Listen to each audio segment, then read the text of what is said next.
Y hoy entramos al segundo capítulo. Acabamos de terminar el capítulo 1 la semana pasada y se enfocó mucho en el amor fraternal. Y quiero que ojalá que se hayan recordado de lo que hablamos la semana pasada, porque esto va enlazado, es un hilo y va enlazado, y por eso va a hablar de este tema Pedro, que se llama nutridos en la palabra de Dios. ¿Pueden repetir el tema, iglesia? Nutridos en la palabra de Dios, exactamente. Entonces, recordemos del amor fraternal y vamos a entrar a este tema que realmente no es nuevo, sino es conectado, enlazado con lo que va o con lo que conlleva con el amor fraternal. Y vamos a preparar nuestros corazones y nuestros oídos para que el Espíritu Santo afine nuestros oídos y la palabra caiga en tierra fértil, iglesia. ¿Estamos listos, iglesia? Ok, un yes y un aleluya, con eso me conformo.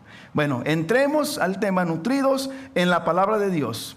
Y en estos pasajes el apóstol Pedro nos anima a los creyentes a que nos apartemos de la maldad. Y no solamente de la maldad vamos a ver, sino Él nos dice que tenemos que apartarnos de la maldad, del engaño, de la hipocresía, de la envidia y de los chismes. Está hablando Pedro, o va a hablar Pedro en estos próximos versículos. En cambio, no nomás nos dice que debemos abandonar, sino también Pedro nos insta en desear la palabra de Dios, que él llama aquí la leche espiritual. Pero no cualquier leche, sino la leche espiritual no adulterada. Es lo que nos va a hablar Pedro, para que podamos crecer en nuestra salvación.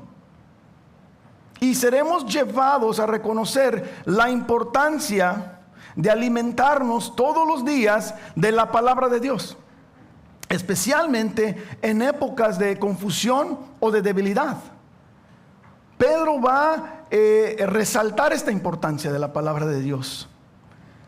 Y al desarrollar tú y yo un hambre genuina por la palabra de Dios, nos vamos a fortalecer, seremos fortalecidos espiritualmente, lo que nos va a permitir a nosotros, a cada uno de nosotros, afrontar las luchas de la vida con fe y con claridad, porque es lo que la palabra de Dios trae a nuestras vidas.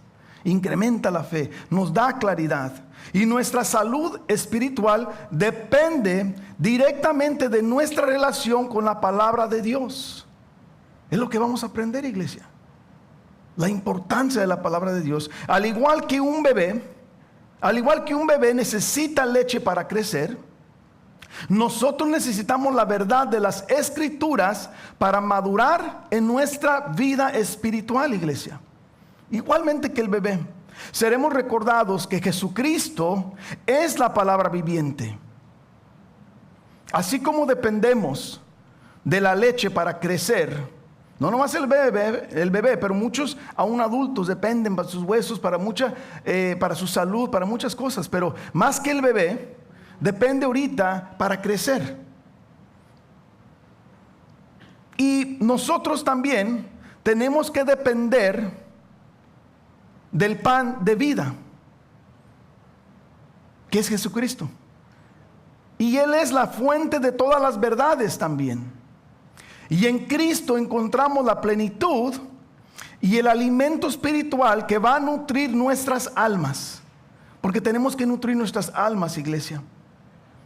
Y un anhelo renovado debe existir por la palabra de Dios, que es esencial para el crecimiento espiritual y para nuestra relación con Cristo, iglesia.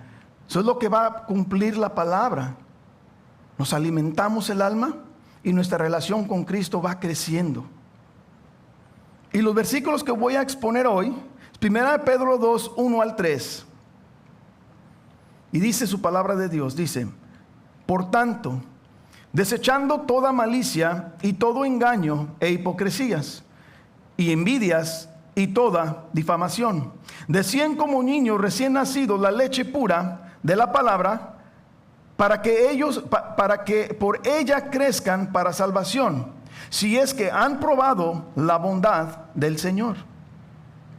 Hay 3 puntos importantes que quiero exponer hoy en día. El punto número 1 se basa en el versículo número 1 y es desechando lo malo. El punto número 2, versículo número 2, es ingiriendo lo bueno. Y el punto número 3, basado en el versículo 3, probando la bondad de Dios. Esos son 3 puntos importantes que vemos en estos 3 versículos que Pedro nos ha dado hoy en esta mañana. Y comencemos con 1 Pedro 2:1, iglesia. Y dice: por tanto, desechando toda malicia y todo engaño e hipocresías y envidias y toda difamación. Pedro comenzó exhortándonos que tenemos que desechar algunos aspectos negativos en nuestra vida. No está hablando de todos los aspectos, nos da algunos aspectos negativos en nuestra vida. Y estas características que Pedro nos acaba de dar no deberían existir en un cristiano. No son algo que describe un cristiano. Y Pedro menciona 5 palabras que hablan de hábitos y actitudes que tenemos que, dice, desechar. 5 hábitos o actitudes que tú y yo tenemos que desechar. Y no podemos seguir alimentándonos de esas actitudes pecaminosas, porque son dañinas para el cuerpo, son dañinas para el alma. Y esta alimentación no es buena porque no nos van a dejar crecer sanamente. Si una persona quiere crecer sanamente, iglesia, tiene que quitar de su vida el alimento malo. Todo lo que te hace daño lo tienes que remover. Por ejemplo, la comida chatarra, las golosinas. Realmente eso no es bueno para nuestra nutrición, nos hace daño. Y por eso el que come constantemente comida chatarra está malnutrido, su salud está mal, no está bien, tiene muchos problemas. Entonces, para que tú y yo podamos cambiar nuestra salud espiritual, tenemos que entender cuáles son los malos alimentos, cuáles son los nutrientes malos para nosotros. Porque si no sabes qué te hace daño, no lo puedes deshacer. Entonces tienes que entender qué es lo que es malo para tu alma. Y Pedro nos da una lista de esos alimentos que nos hacen daño. Y la lista de Pedro se enfoca, iglesia, en la comunidad primeramente. ¿Por qué? Porque estas actitudes y comportamientos no permiten convivir, no permiten desarrollar el amor fraternal que hablamos la semana pasada. Entonces, Pedro de alguna manera se sigue enfocando en este amor fraternal y nos quiere nos quiere ayudar a remover lo que destruye el amor fraternal. Y estas actitudes, iglesia, detienen o en muchas veces impiden el crecimiento espiritual.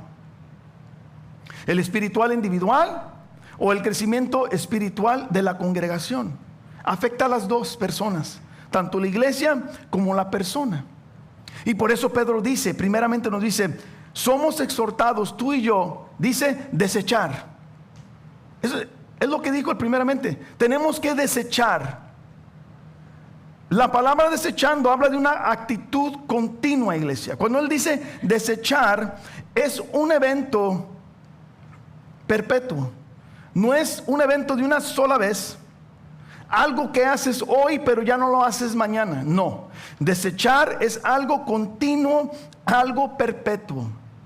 Incluso la palabra desechar en su contexto original habla de meter en la cárcel. Desechar habla de encarcelar. Desechar habla de poner fuera de tu alcance. Porque tenemos que despojarnos del viejo hombre. Entonces eso está hablando Pedro. Deséchalo, encarcélalo, quítalo de tu vida, que no esté ni cerca de ti. Efesios 4:22 nos dice que en cuanto a la anterior manera de vivir, ustedes se despojen del viejo hombre que se corrompe según los deseos engañosos. Para que un cuerpo comience a sanar, iglesia, tiene que ser desintoxicado. ¿Sí? Un adicto lo llevan ¿a dónde? Para sanar. Tiene que desintoxicar su cuerpo. Y nosotros también. Nuestra alma tiene que ser desintoxicada, sacar lo malo para poder comenzar a recibir lo bueno. Mientras que lo malo esté en ti, el cuerpo lo va a rechazar. Un drogadicto, si no es desintoxicado, no le puedes meter lo bueno. Y nosotros igual, iglesia. Y Pedro dice que la malicia es uno de los primeros hábitos que tenemos que deshacer de nuestras vidas. La malicia, dice Pedro. Y la malicia es depravación. Cuando la Biblia habla de la malicia, habla de algo depravado, perverso. Un acto inmoral es lo que está hablando Pedro cuando dice remueve la malicia. La malicia también habla de tener la disposición y la intención de hacer mal a alguien. Esa palabra está grave. Y la malicia puede ser activada por resentimiento, puede ser activada por celos o puede ser activada por envidia y muchas más cosas, ¿verdad? Pero precisamente estas tres cosas son las que activan la malicia en un ser humano. Y la malicia no es nueva hoy en día. La malicia existe desde los principios del tiempo. Y vamos a ver 4 o 5 actos de malicia en la Biblia para que puedan entender qué es la malicia. Por ejemplo, Caín mata a Abel, Génesis 4, 1, 8. Caín, impulsado ¿por qué? Por el celo y la ira, atrajo a su hermano al campo y lo asesinó, lo mató. Y esto es considerado uno de los actos de malicia más tempranos y explícitos de la Escritura. Abel matando a su hermano, ¿no? Y no su hermano en Cristo, su hermano de sangre. Lo mató, iglesia. Otro, los hermanos de José lo venden. Génesis 37, 18 al 28. Los hermanos de José lo venden ¿por qué?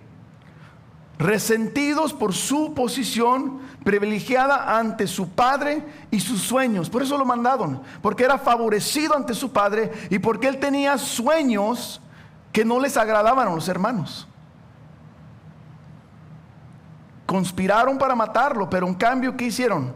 Lo vendieron, lo esclavizaron. Un acto de malicia impulsado ¿por qué? Por la envidia y por el odio, iglesia. Número 3, la opresión de Faraón sobre los israelitas. Éxodo 1, 8 al 22. Ahí también vemos el Faraón de Egipto temiendo. Él tenía temor que creciera Israel, su población, y por temor los esclavizó y ordenó la muerte de los varones hebreos. Esto demuestra crueldad y malicia a nivel nacional como nunca se ha visto. Número 4, los intentos del rey Saúl de matar a David, 1 Samuel 8 al 26. Por celos y temor a perder su trono, su poder, el rey Saúl intentó muchas veces, varias veces, matar al rey David. A pesar de que David era leal a él, nunca lo traicionó. Pero por envidia, por temor, por celos, constantemente conspiró y intentó matarlo. Actos de malicia, iglesia. David no le dio la razón, no le dio motivos. Número 5, la conspiración de Jezabel contra Nabot, 1 Reyes 21, 1, 16. La reina Jezabel orquestó una falsa acusación y dispuso que lo ejecutaran injustamente a Nabot. ¿Para qué? Porque no quería venderle la viña, pero su esposa hace este complot para que él se la vendiera al rey Acab. Este acto es un ejemplo clásico de abuso de poder malicioso. Una esposa queriendo algo para su esposo, un complot, falsas mentiras. Número 6, el plan de Amán para destruir a los judíos, Esther 3-7. Amán, un funcionario del rey Jerjes, odiaba al pueblo judío. ¿Por qué? Porque Mardoqueo se negaba a inclinarse ante él. Y debido a esto, él planeó aniquilar a todos los judíos del imperio. ¿Y todo por qué, iglesia? Por envidia, por celos, por malicia, iglesia. Ahora, es importante notar que esas características, esta actitud de malicia, es algo que había, algo que éramos. Es importante notar que el renacido no tiene o no debería tener estos actos o este carácter de malicia depositado en él. Tito 3:3 nos dice: porque nosotros también en otro tiempo éramos necios, desobedientes, extraviados, esclavos de deleites y placeres diversos, viviendo en malicia y envidia, aborrecibles y odiándonos unos a otros. Santiago 1:21 dice: por lo cual, desechando toda inmundicia y todo resto de malicia, reciban ustedes con humildad la palabra implantada, que es poderosa para salvar sus almas. Iglesia, el amor genuino hacia Dios requiere que tú y yo nos desechemos de la malicia. Es un requerimiento. Es un requerimiento para amar a Dios y es un requerimiento para tener el amor fraternal. No podemos amar con malicia. Y Pedro no nomás habla de la malicia. Punto número 2 nos dice: todo engaño. Desechar todo engaño, iglesia. Ese es el segundo hábito que tú y yo tenemos que desechar en nuestra vida. La palabra engaño en su idioma original habla de astucia. Astucia, iglesia, que habla de mentira, traición, habla de que tiene la connotación de ser un experto en estas cosas. Una persona astuta, un experto, iglesia. Ahora, hay muchas maneras de poder engañar a las personas. Hay una infinidad de maneras. Aquí se refiere con el sentido de la carnada para pescar, es lo que está hablando Pedro. Está hablando que la carnada seduce al pescado, y hay muchos pescadores aquí. Y la carnada seduce al pescado creyendo que lo quiere alimentar, creyendo que le quiere hacer un bien, pero detrás de la carnada hay un gancho, hay algo para hacerle daño, para capturarlo. Pero la carnada no deja ver el gancho, porque está escondida. Y así es la persona engañosa, iglesia. Quiere seducir a alguien con engaños. Los quiere atrapar para hacerles daño, iglesia, no para hacerte un bien. Las palabras de estas personas son la carnada, iglesia. Sus palabras es la carnada para atraparte, para engañarte y para hacerte daño, iglesia. Por ejemplo, las personas que se dedican a decir media verdad y no dicen toda la verdad, eso es un acto de engaño. Número 2, podemos agregarle palabras de otras personas, sacándolo fuera de contexto y haciendo a otras personas verse mal, y luego nos justificamos. Bueno, pues eso es lo que yo escuché. Me imaginé que eso dijo el hermano o la hermana de ti, y pues no creo que estoy echando mentiras, porque eso creo que escuché. ¿Han escuchado eso? Cuando le dices, hermano, ¿estás segura que eso dijo el hermano? Bueno, espérame, o sea, eso creo que escuché. Pues no ande creyendo, hermana, y mejor váyase allá y siéntese, por favor. Porque al creer, dañamos personas. Pero eso es la persona engañosa, iglesia. Y hay demasiadas maneras de engañar. Pero el punto es que no debería existir este comportamiento en los cristianos, y mucho menos en la casa de Cristo, mucho menos dentro de la iglesia. Ese comportamiento no va con nuestra nueva simiente, iglesia. No puede existir. El hijo obediente no practica el engaño. No le da entrada a su vida al engaño, iglesia. Lo rechazamos.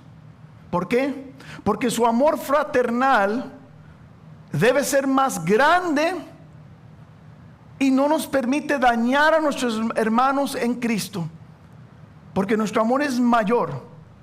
Y realmente, iglesia, no solamente nos enfocamos en nuestros hermanos en Cristo, pero también en las personas que nos rodean. No les queremos hacer daño tampoco a ellos. Número 3, dice Pedro, hipocresía. La tercera actitud que debemos desechar. ¿Qué es la hipocresía? La hipocresía es un fingimiento hacia los demás. Primeramente, no deberíamos aparentar ser cristianos dentro de la iglesia, y fuera de la iglesia somos igual que el mundo. Nadie nos puede ver quién es quién. Estamos sentados, estamos en el mismo lugar, y nadie puede decir, pues este es cristiano, este es no. ¿Por qué? Porque nos comportamos iguales. Somos iguales al mundo. Y tenemos que entender algo, iglesia, que la doctrina se debe poner en práctica toda nuestra vida. Cada momento de nuestra vida. No es solamente cuando estamos dentro de la iglesia levantando manos y diciendo amén. Eso no nos hace cristianos. Nuestros pensamientos y acciones tienen que ser igual dentro del trabajo, dentro de la casa, en la calle, en la escuela, donde sea. Es decir, donde yo estoy no dicta mi comportamiento. El trabajo no dicta quién soy. La calle no dicta quién soy. La escuela no dicta quién soy. Mis amigos, mis amigas no dictan quién soy. Mi nueva identidad está basada en Cristo Jesús. Él es quien dicta quién soy, en donde quiera que estemos. Por ejemplo, un ejemplo bíblico de hipocresía es, y creo que esta historia se la conoce en la iglesia, Ananías y Zafira. Hubo hipocresía en ellos. Ellos prometieron, dijeron, vamos a dar todo el dinero de una propiedad que vamos a vender. Nadie se los pidió, nadie nos obligó. Ellos solitos dijeron, vamos a vender este terreno y lo vamos a dar todo para la obra del Señor. Pero al final de la venta, ellos solamente entregan la mitad del dinero, y la otra mitad van y la entierran. El problema es que quisieron aparentar que amaban a Dios, pero dentro de ellos había una gran hipocresía, y su hipocresía los llevó a la muerte, porque delante de la presencia de Dios murieron literalmente. Les dicen, ¿por qué has mentido a Dios? Y aún les dieron oportunidad de arrepentirse y no lo hicieron. Se murió la esposa. Oportunidad del esposo, arrepentirse. No, ¡pum! Murió también, literalmente. La hipocresía nos lleva a nosotros a la muerte espiritual. Gracias a Dios que no nos lleva a la muerte física, pero sí nos lleva a la muerte espiritual. Y así hoy en día habemos muchas personas, muchos, que prometen a Dios que van a hacer X, Y por Él. Y tenemos que tener cuidado con nuestras promesas, iglesia. No podemos prometer solamente por prometer, porque el problema de la promesa es que no lo cumplen, y que solamente muchos queremos aparentar que amamos a Dios, aparentar que somos espirituales, y por eso queremos prometer delante de personas, o queremos hacer una promesa delante de muchos para hacer esa apariencia, iglesia. Pero en inglés se dice that's only lip service. Es decir, eso solamente es movimiento de labios y no pasa de allí. Se quedó en la emoción, se quedó en el movimiento de los labios, pero no hubo acción acompañada detrás de tus labios. Y les puedo dar algo que es verdad. Hace muchos años en Vida Abundante Cícero, estábamos nosotros porque se había vendido el edificio viejo, y nos fuimos al auditorio de una escuela por creo que 4 años, si no me confundo, 4 o 5 años. Y allí se hizo unas promesas para que diéramos dinero para comprar el nuevo edificio donde hoy en día está Vida Abundante Cícero. Y me recuerdo literalmente gente en voz alta levantando: yo voy a vender mi terreno en México, yo voy a vender mi casa, apunta 30,000, apunta 20,000, yo vendo X, Y. Yo creo que hubiéramos comprado 20 edificios con tantas promesas. El mundo prometiendo. Y adivina qué pasó. No se juntó ni la mitad, porque era puro lip service. Fuimos pocos los que de veras dimos lo que prometimos dar. Y eso fue literal, eso es real, iglesia. Y no podemos vivir en ese nivel de hipocresía, porque la hipocresía nos va a hacer daño, iglesia. Vendrá esa muerte espiritual, y Cristo le llama a ese estilo de vida hipocresía, tal y cual como es. Mateo 15, 7 al 8 dice, Jesucristo dice: hipócritas, bien profetizó Isaías de ustedes cuando dijo: este pueblo con los labios me honran, pero su corazón está muy lejos de mí. Muchos honramos solamente con los labios, no hay acción detrás de eso. Señor, te amo, te voy a obedecer. Señor, te amo, Señor, voy a hacer esto por ti, Señor. Señor, ahora me comprometo, Señor, a leer la Biblia todos los días, Señor. Puro lip service, lip service, lip service, lip service. Tenemos que cambiar nuestra vida, iglesia. Otros ejemplos de hipocresía, iglesia: rendimos oración, rendimos alabanza, que son expresiones de nuestro gran amor hacia Dios, y deberían ser expresiones de nuestro gran amor hacia Dios. Y muchas veces vemos personas orando con fervor en la iglesia, con pasión, Señor, pero a veces están nomás aparentando una santidad, porque hace media hora ofendieron a la esposa, se les salieron las palabras pero feas en el carro, a sus hijos los maltrató, los insultó, y nunca pidió perdón. Y así aquí está orando, intercediendo, levantando manos. Pura hipocresía. Y no podemos vivir en ese nivel de hipocresía, iglesia. No podemos aparentar que amamos a Dios también sirviendo a Dios. Muchos servimos a Dios y faltamos casi todos los miércoles y los domingos, pero decimos: Dios, te amo, y mi acto de servicio es para demostrarte que te amo. Pues ese no es ni 50% del acto del servicio. Porque amar a Dios es obedecerle a Dios. Amar a Dios es anhelar a Dios, es querer estar en su presencia, es querer escuchar su palabra, es querer inquirir su palabra. El servicio no me hace más amador y menos amador. Quiero que sepan que hay muchos que no son cristianos y sirven afuera en este mundo mejor que nosotros. Y es la triste realidad.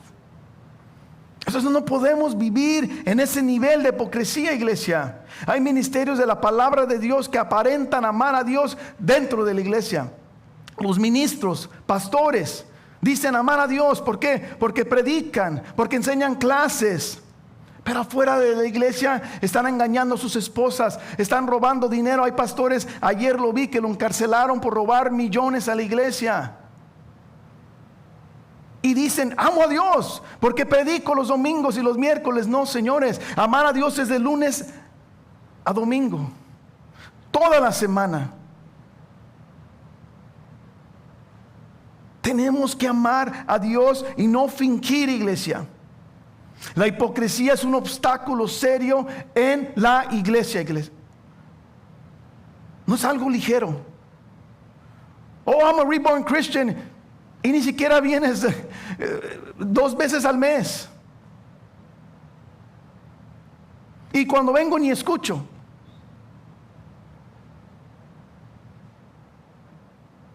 La hipocresía te mata, iglesia.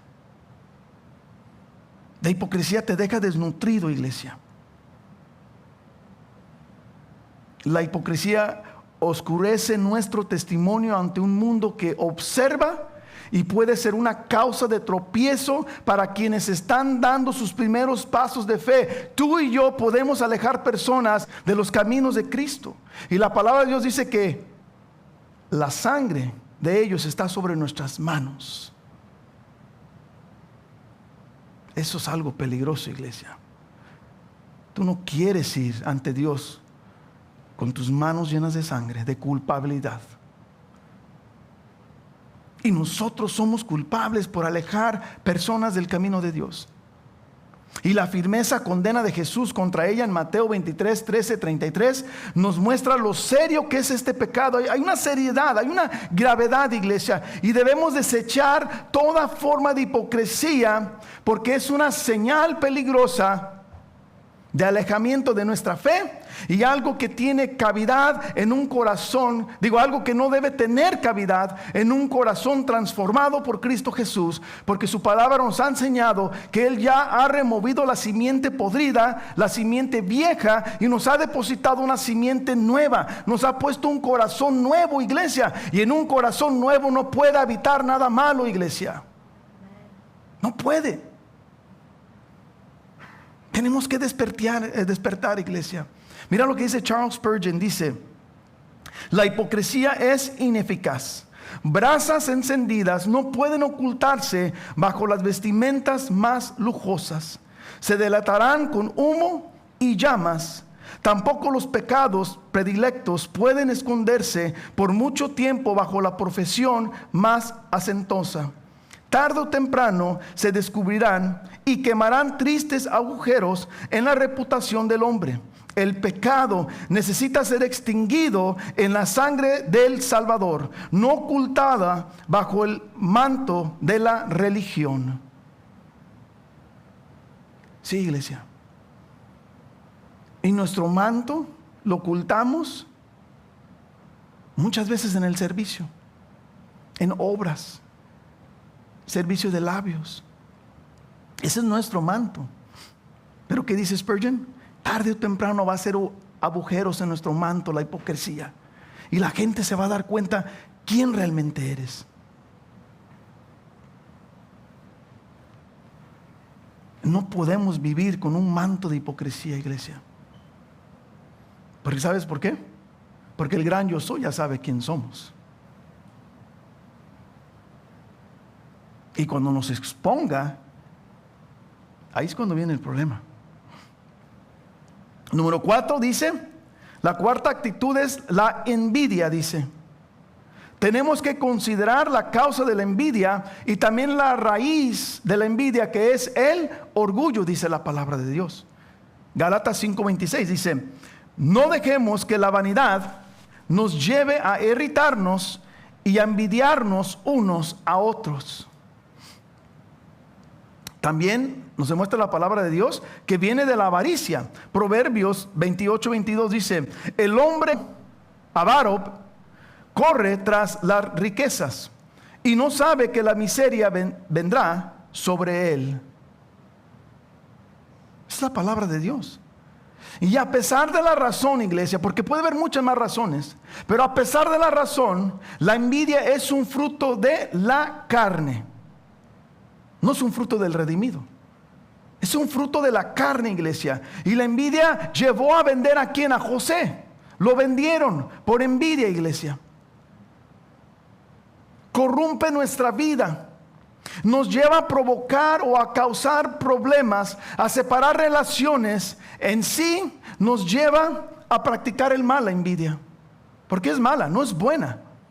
No hay nada de... Y lo he escuchado y conozco lo que quieren decir. Te tengo envidia de la buena. O sea, he escuchado y sé lo que quieren decir. Pero en realidad no hay envidia de la buena, pero sí sé lo que quiere decir la persona.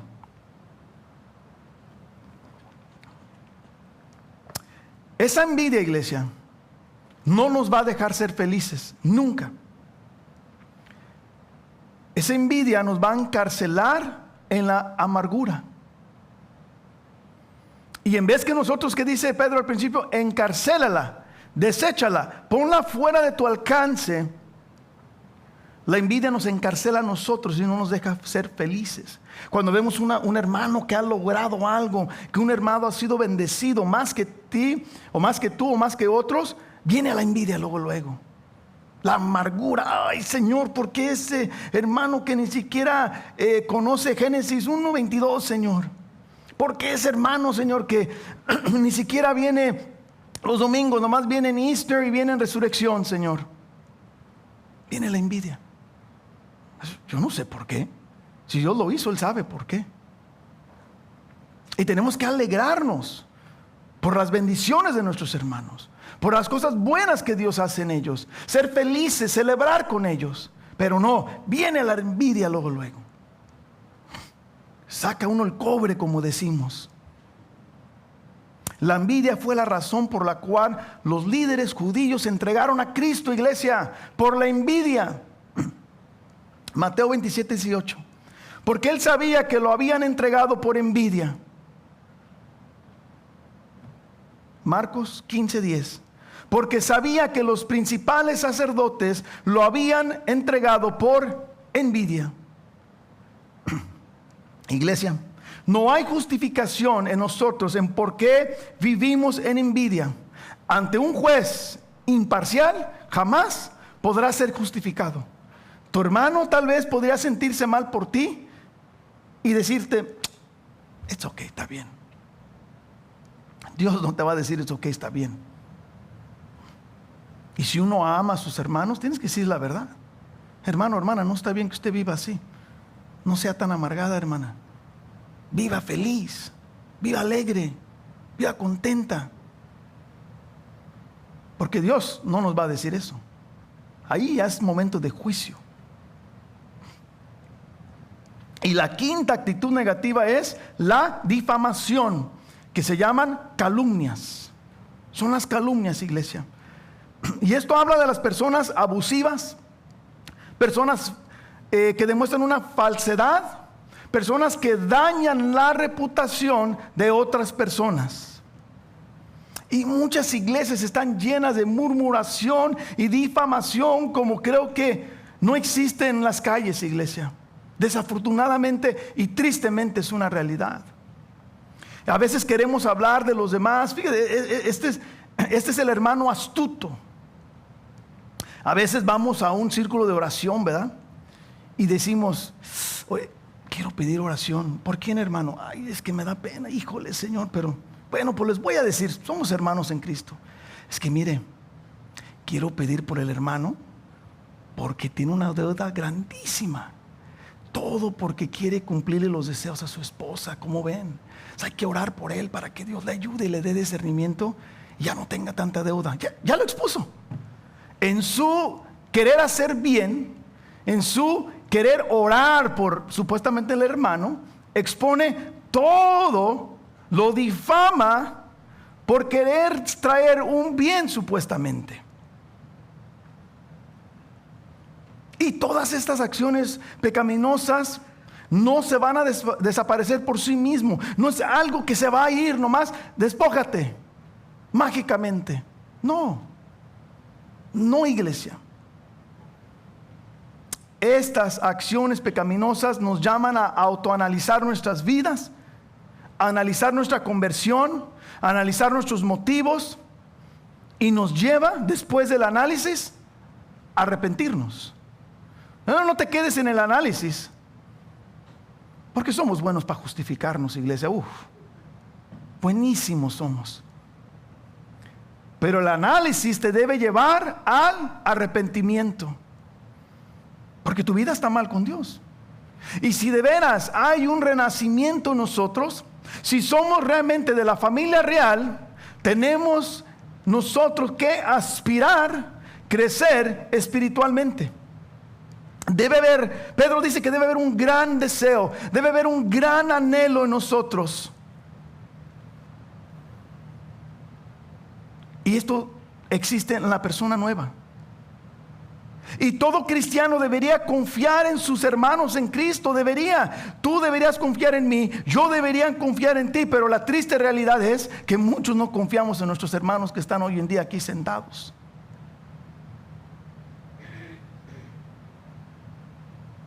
Es la realidad, iglesia. ¿Por qué? Porque hay engaño, porque hay mentira, porque hay hipocresía, porque hay calumnia, iglesia. Y es triste eso. ¿Quién podría confiar en una persona que es así? ¿Quién podría ir con esta persona a confesarse sus pecados? No de los otros, suyos. Querer ir, que tú me fortalezcas. Yo voy a ti a decirte mi pecado y lo vas a ver toda la iglesia en media hora. Ay, brother, es que no está hablando de usted, está hablando de alguien que... Y lo ponen en Face. De verdad es que esta persona X y Y. Y es mi vida. Pero le cambian ahí algo. Pero, hey, brother, yo hablé contigo hace media hora. Estás hablando de mí. Pero lo disfrazan. Eso no es bueno, iglesia.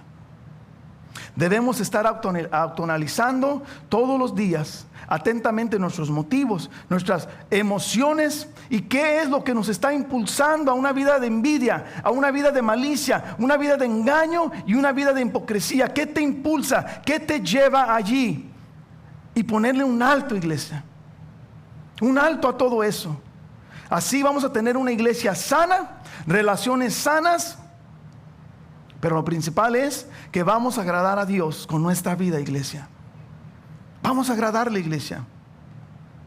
Tenemos que pedirle a Dios como el salmista. Fíjate cómo el salmista le pide a Dios. Ese debe ser un anhelo de nosotros. Y es uno de mis de unos salmos favoritos que tengo yo. Salmos 139, 23 al 24 dice: escudriñame, oh Dios, y conoce mi corazón. Prueba y conoce mis inquietudes, y ve si hay en mí camino malo, y guíame en el camino eterno. Autoanálisis. No dijo: Señor, ve el corazón de mi hermano, de mi hermana, y demuéstrame su engaño. No creo que dice eso así, ¿verdad? Demuéstrame mi corazón, mis inquietudes, mi pecado, y guíame al camino eterno.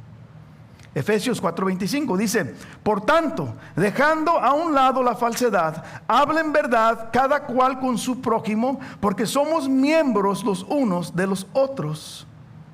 Efesios 4:29: no salga de la boca de ustedes ninguna palabra mala, sino solo que sea buena para edificación, según la necesidad del momento, para que imparta gracia a los que escuchan, iglesia. Iglesia, tenemos que cambiar nuestros deseos y nuestra alimentación espiritual. Todo el problema es que estamos inquiriendo lo malo. Ese es el problema, iglesia. Estamos afectando nuestra alma. Y cuando tú y yo inquirimos lo malo, de nosotros solamente va a salir malo, iglesia. ¿Por qué? Porque no hay nada bueno que salga. Comes malo, inquieres malo, sale malo. Pero en el momento que cambias tu alimentación, mejora tu salud, ¿sí o no? Y en el momento que tú y yo cambiamos nuestra salud del alma, va a comenzar a salir cosas buenas, iglesia. Cosas buenas de mi boca, cosas buenas en mi actitud. Y por eso Pedro nos lleva al versículo 1 Pedro 2:2. Dice: decían como niños recién nacidos la leche pura de la palabra, para que por ella crezcan para salvación. Y lo voy a terminar ahí porque viene mucho más. Incluso esta prédica está en 2 domingos. Viene más el próximo domingo. Y a lo mejor va a ser 3, no sé, pero aquí nos vamos a quedar. Fue un solo versículo que vimos hoy, iglesia. Un solo versículo. Pero yo le puse mucha atención a este versículo. ¿Por qué, iglesia? Porque la nutrición es importante para nosotros, iglesia. Voy a orar para que se suba el equipo de alabanza y para continuemos con la Santa Cena. Pero no se vayan a perder lo que sigue, iglesia. No vayan a faltar. No porque yo estoy predicando como buen predicador, sino porque es palabra de Dios. Es palabra de Dios, iglesia. Pongámonos de pie, iglesia.